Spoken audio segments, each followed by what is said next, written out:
Vittorio Veneto è un nome familiare, ha generazioni e generazioni di italiani che lo ritrovano nelle piazze e nelle vie di tutta la penisola.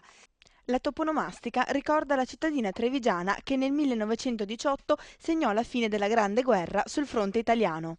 A Vittorio Veneto, alla fine di ottobre 1918, entrano i lancieri di Firenze, di cui io porto una divisa da capitano, e i bersaglieri ciclisti, che sono le avanguardie dell'esercito italiano, che cominciano a riconquistare in maniera quasi pacifica, perché ormai non si combatte più, tutti quanti i paesi conquistati dagli austriaci dopo la disfatta di Caporetto. Per celebrare il 91esimo anniversario della fine delle ostilità, Vittorio Veneto è stata teatro di una rappresentazione in costume storico nella piazza antistante il Museo della Battaglia.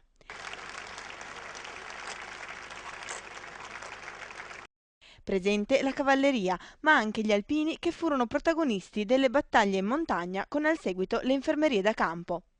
Tra i combattenti che nell'autunno del 18 entrarono vittoriosi in città anche i bersaglieri in bicicletta, testimoni di una guerra combattuta con ogni mezzo. Pertanto l'amministrazione comunale ha sempre avuto una particolare attenzione a tutti gli eventi di carattere culturale relativi a questo importante periodo storico per la nostra Italia. Con il bollettino di guerra, a mio parere e a parere di tanti, finalmente ci troviamo ad avere un sentimento unico nazionale dove finalmente l'italiano si riconosce per quello che è.